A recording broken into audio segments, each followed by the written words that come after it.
Lorsque nous examinons la structure du système solaire, nous rencontrons les équilibres et les arrangements les plus délicats dans les moindres détails. Par exemple, le facteur empêchant les planètes de dériver dans le froid glacial de l'espace extra-atmosphérique et l'équilibre entre l'attraction gravitationnelle du Soleil et la force centrifuge des planètes.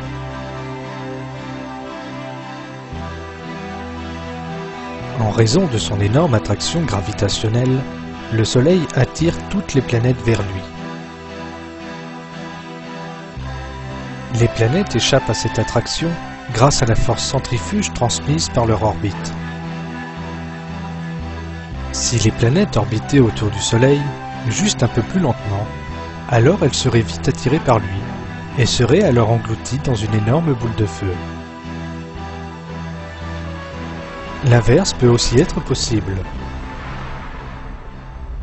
Si les planètes orbitaient autour du Soleil un peu plus vite que la vitesse actuelle, l'attraction gravitationnelle solaire serait insuffisante pour maintenir sa lancée sur les planètes et celles-ci perdraient leur contrôle dans l'espace cosmique.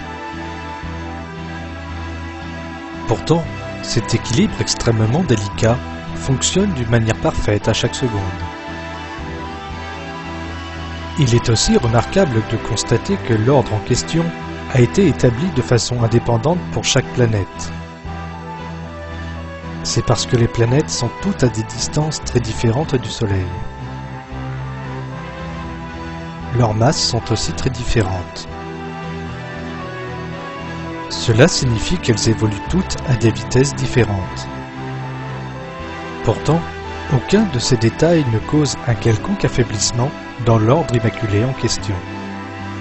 Isaac Newton, qui a fait des découvertes très importantes concernant la structure du système solaire et qui a été largement considéré comme le plus grand scientifique qui n'ait jamais vécu, a écrit : Ce système très élégant du Soleil, des planètes et des comètes pourrait émaner de l'objectif et de la souveraineté d'un être intelligent et puissant. Il gouverne tout, non pas comme une âme, mais comme un seigneur, un maître qui régit toutes les choses, et en raison de sa suprême souveraineté, on l'appelle communément Dieu, le Seigneur Tout-Puissant.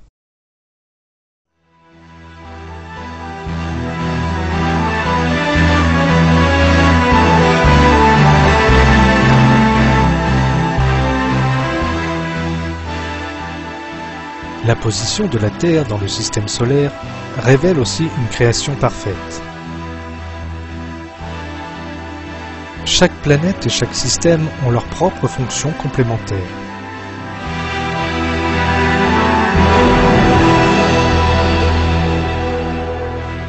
Les dernières données astronomiques, par exemple, ont montré que l'existence des autres planètes dans le système est très importante à la sécurité et l'orbite de la Terre.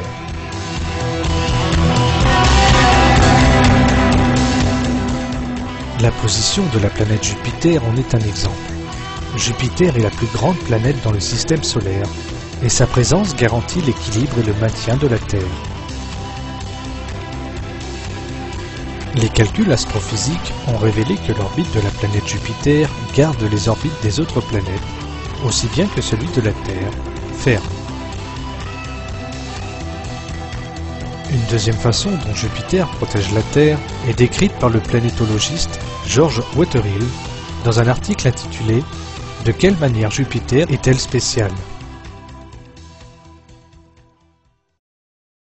S'il n'y avait pas eu une grande planète telle que Jupiter, placée précisément à cet endroit, la Terre aurait été frappée 1000 fois plus souvent dans le passé par des comètes et des météores et d'autres débris interplanétaires. Si ce n'était pas pour Jupiter, nous ne serions pas là pour étudier l'origine du système solaire.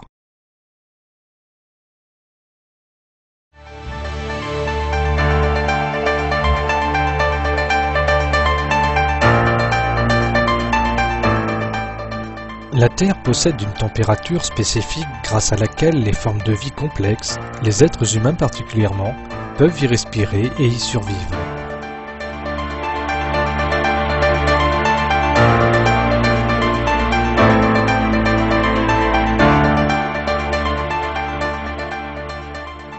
La gamme de température dans laquelle nous pouvons vivre est très étroite dans le spectre entier de la température de tout l'univers.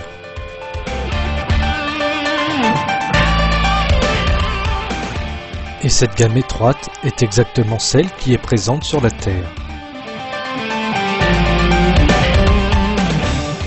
Un grand nombre de facteurs sont impliqués dans l'établissement de cette température idéale.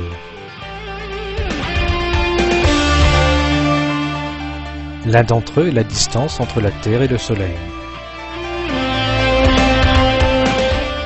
Si la Terre était aussi près du Soleil comme les Vénus, ou aussi loin que Jupiter, alors sa température ne serait pas capable de soutenir la vie.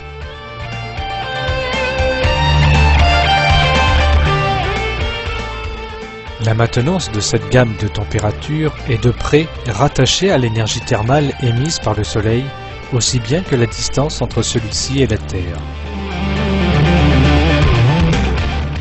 Des calculs ont démontré que si une réduction de 10% de l'énergie atteignant la Terre à partir du Soleil venait à se produire, la Terre serait alors recouverte par une couche de glace de plusieurs mètres d'épaisseur. Dans le cas contraire, une légère augmentation de ce niveau d'énergie signifierait que toutes les créatures vivantes brûleront jusqu'à mort s'en suive. Pourtant, aucune de ces choses n'arrive vraiment. La température de la Terre reste stable de façon à maintenir la vie.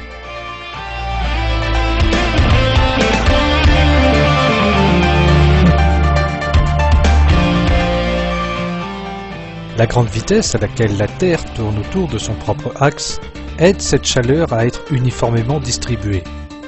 La Terre tourne autour de son propre axe une fois toutes les 24 heures, grâce auquel ses jours et ses nuits sont très courts.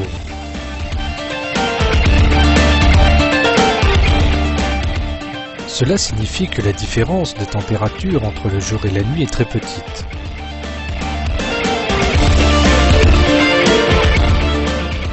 L'importance de cela peut être vue par rapport au mercure, où un jour dure plus d'une année, raison pour laquelle la différence de température entre le jour et la nuit est de 1000 degrés Celsius.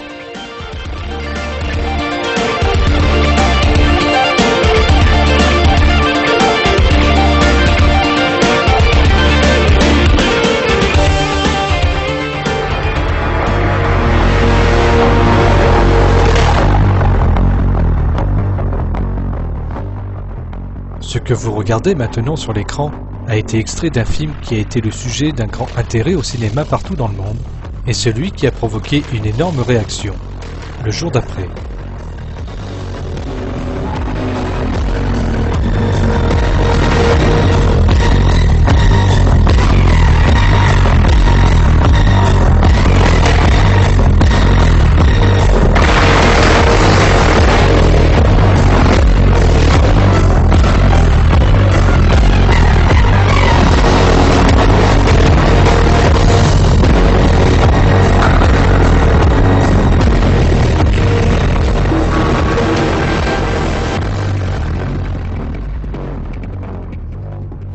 Ce film décrit l'affaiblissement des équilibres magnifiques dans la nature, accompagné d'images saisissantes et impressionnantes démontrant ainsi son impact sur la vie humaine.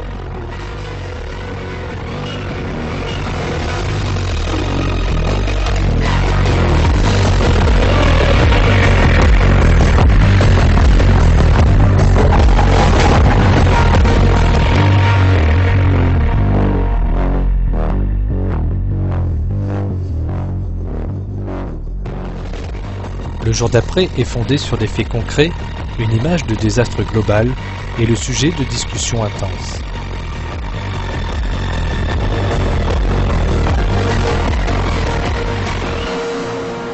Le film raconte les événements qui se produisent quand les prédictions faites par un climatologue explorant le réchauffement du globe se matérialisent subitement. Plutôt qu'être un simple film, il révèle les conséquences terribles qui résulteraient du plus petit dommage des balances sensibles qui se trouvent dans l'univers. Dans ce film, les couches de glace qui fondent en raison du réchauffement du globe changent les courants d'eau chaude et rendent l'air incroyablement froid.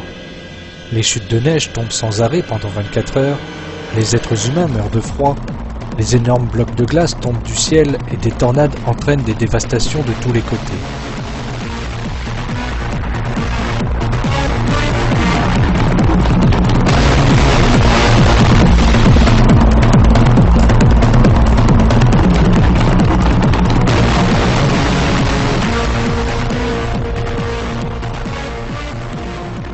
La Terre se transforme en une planète sur laquelle il est impossible de survivre.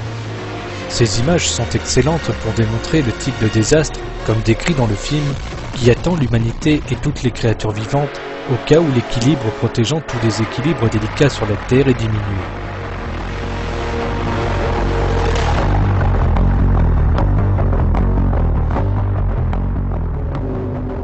Allah a créé le monde dans lequel nous vivons ainsi que l'univers entier, d'une telle façon pour qu'il soutienne la vie.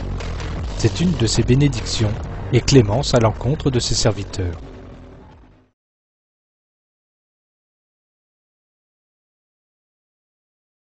N'as-tu pas vu qu'Allah vous a soumis tout ce qui est sur la terre, ainsi que le vaisseau qui vogue sur la mer par son ordre? Il retient le ciel de tomber sur la terre, sauf quand il le permettra. Car Allah est plein de bonté et de miséricorde envers les hommes.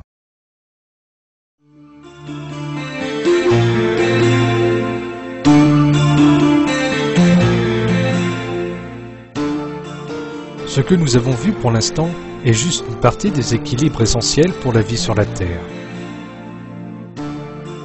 En continuant notre examen, nous allons rencontrer une liste beaucoup plus longue et presque infinie.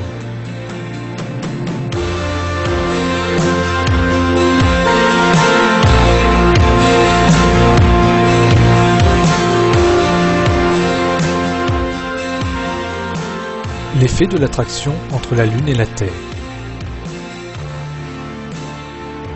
Si cette attraction était un peu plus grande, la forte attraction de la Lune aurait un impact puissant sur les conditions atmosphériques, la vitesse à laquelle la Terre tourne autour de son propre axe et les courants dans les océans. Si elle était légèrement moins, elle donnerait lieu à des changements climatiques violents.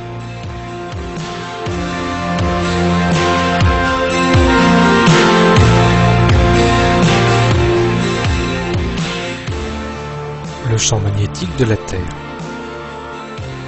S'il était plus fort, de violentes tempêtes électromagnétiques auraient soufflé.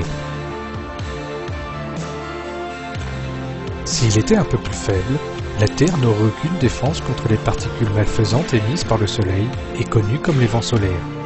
La vie serait impossible dans l'un ou l'autre cas. La superficie de la Terre.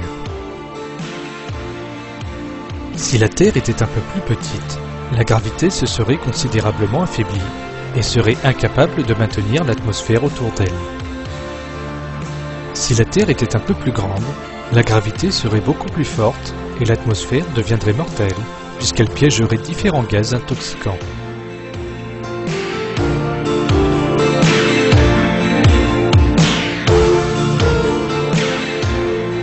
L'épaisseur de la couche d'ozone.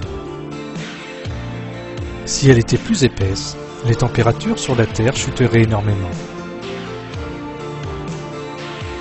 Si elle était moins épaisse, la Terre surchaufferait et n'aurait aucune défense contre le rayonnement ultraviolet malfaisant du Soleil.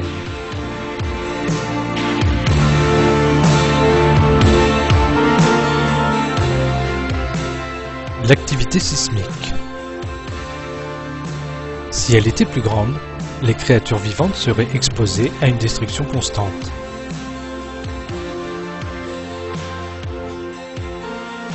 Si elle était de moindre intensité, les éléments au niveau océanique ne pourraient se mélanger avec l'eau, et cela aurait un effet nuisible sur le fond marin, mais aussi sur toute la vie sur Terre.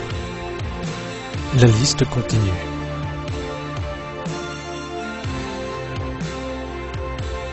Les millions ou les milliards de mesures et équilibres, comme ceux que nous venons de citer, opèrent tous à chaque moment pour le bien des êtres humains, par la voie de la créativité artistique d'Allah.